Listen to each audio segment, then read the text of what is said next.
Hi అండి, అందుకు నమస్కారం. ఈరోజు ఈ వీడియో మీకోసం స్వరాజ్ 843 ఎక్స్ఎం బండి అనమాట సెకండ్ హ్యాండ్లో అయితే సేల్ చేస్తున్నారు వాంటర్ అనేది. ఈ యొక్క వెహికల్ గురించి ఈ వీడియోలో అయితే చెప్తాను. అక్కడ మిస్ కాకుండా ఫస్ట్ నుంచి లాస్ట్ వరకు చూడండి. చాలా మంది అయితే అడుగుతున్నారు అనమాట, స్వరాజ్లో 843 ఎక్స్ఎం బండి ఉంటే చూడు, మాకు గుంటూరు అయినా పర్వాలేదు, విజయవాడ అయినా పర్వాలేదు, కృష్ణా డిస్టిక్ సైడ్ కానీ, గుంటూరు డిస్టిక్ సైడ్ కానీ, బాపట్ల సైడ్ కానీ దగ్గరలో ఉంటే చూడు అని అయితే చాలా మంది అయితే అడుగుతున్నారు అనమాట.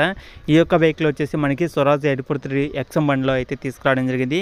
ఈ యొక్క వెహికల్ వచ్చేసి 2022 డిసెంబర్లో అయితే తీసుకున్నారు. రిజిస్ట్రేషన్ వచ్చేసి 2023లో అయితే జరిగిందనమాట. ఆల్మోస్ట్ సంవత్సరంన్నర అంటే ఒకటిన్నర సంవత్సరం అయితే తీసుకోండి, 1.5 సంవత్సరం అయితే అవుతుందన్నమాట. వెహికల్ అయితే తీసుకొని కూడా వెహికల్ అయితే ఎలాంటి ప్రాబ్లం అయితే లేదనమాట. వెహికల్ అయితే ఫుల్ వర్కింగ్ కండిషన్లో అయితే ఉందన్నమాట. వెహికల్ అయితే ఎలాంటి రిపేర్ లేదు. Engine, gear box, steering, tyres, battery అన్నీ టోటల్ వర్కింగ్ కండిషన్ అనమాట.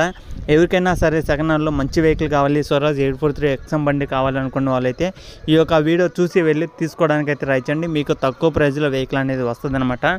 మరి ఈ యొక్క వెహికల్కి సంబంధించిన ప్రైజ్ వచ్చేసి 5,65,000 అయితే చెప్తున్నారు. 5,65,000 ఫైనల్ అయితే కాదు, ఫిక్స్ అయితే కాదనమాట. కూర్చొని మాట్లాడుకుంటే మన ఛానల్ నుంచి మన సబ్స్క్రైబర్స్ కోసం కొంత అమౌంట్ తగ్గిస్తాను కూడా అయితే చెప్తున్నారు వాంట అనేది. మీరు లొకేషన్ దగ్గరికి వెళ్ళాలి, వెహికల్ అనేది టెస్టింగ్ చేసుకున్న తర్వాతనే మీరైతే ప్రైజ్ అనేది మాట్లాడాలి. మీరు ఫోన్లో టైంపాస్ కోసం అయితే చేయమాకండి. వెహికల్ అయితే చాలా జెన్యూన్ అయితే ఉందన్నమాట. ఇంట్రెస్ట్ ఉన్న వాళ్ళు మాత్రమే ఫోన్లో అయితే చేయండి. ఓనర్ నెంబర్ వచ్చేసి టైటిల్ అయితే ఇస్తాను అనమాట. అలాగే వెహికల్ ఉన్న లొకేషన్ చూసుకుంటే ఇది మన ఆంధ్రప్రదేశ్ బాపట్ల డిస్టిక్ పక్కన మనకి చుండూరు అనే మండలంలో, అలాగే చిన్న గాజులూరు పాలెం అనే విలేజ్లో అయితే ఉందన్నమాట. చిన్న గాజులూరు అనే విలేజ్లో ఈ యొక్క వెహికల్ అయితే ఉంది.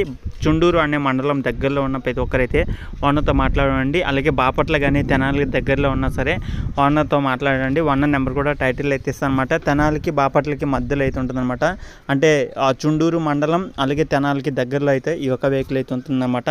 దగ్గరలో ఉంటే వెళ్ళి ఓనర్తో మాట్లాడండి. ఓనర్ నెంబర్ కూడా టైటిల్ అయితే ఇస్తాను అనమాట. చాలా మంది అయితే అడుగుతున్నారు, అన్న మాకు ఈ లొకేషన్ ఉంటుంది చూడు, మాకు ఆ లొకేషన్ ఉంటుంది చూడు, గుంటూరు సైడ్ ఉంటుంది చూడు, అలాగే పల్నాడు ఏరియాలో మంచి వెహికల్ ఉంటుంది చూడు, స్వరాజ్ వెహికల్ 843 ఎక్స్ఎం బండి కావాలి అని అయితే చాలా మంది అయితే అడుగుతుంటారు. కాబట్టి చెప్తున్నా అన్నమాట, ఎవరైనా ఈ యొక్క వెహికల్ చూసినా సరే జస్ట్ 100 కిలోమీటర్ల దూరం ఉన్నా సరే వెళ్ళి చూడండి. మీకు వెహికల్ నచ్చితే తీసుకోండి. ప్రైజ్ అంటారా, మీరు మాట్లాడుకునే దాన్ని బట్టి అమౌంట్ అయితే తగ్గుతుందన్నమాట. 5,65,000 అయితే చెప్తున్నారు. మీరు మాట్లాడుకోండి, దాన్ని బట్టి అమౌంట్ మీరు మాట్లాడుకునే దాన్ని బట్టి తగ్గుతుంది. కాబట్టి మీకు ఓకేనా కాదా అనేది వెళ్ళి చెక్ చేసుకోండి. ఓనర్ నెంబర్ అనేది టైటిల్ అయితే ఇస్తాను. టైం పాస్ కోసం అయితే చేయమాకండి. ఇంట్రెస్ట్ వెహికల్ తీసుకోవాలనుకున్న వాళ్ళు మాత్రమే చేయండి. ఓకేనా? ఇది ఈ వీడియోలో చెప్పాలనుకునేది. ఈ వీడియో కానీ మీకు ఎలా అనిపించింది కింద కామెంట్ చేయండి. ఇలాంటి మరిన్ని ఇంకా వెహికల్స్ కోసం మన ఛానల్ అయితే సబ్స్క్రైబ్ చేసుకోండి. మీకోసం మంచి వెహికల్స్ అనేది తీసుకొస్తూ ఉంటాను. అలాగే మీరు కూడా డైలీ ఫాలో అవుతుండండి.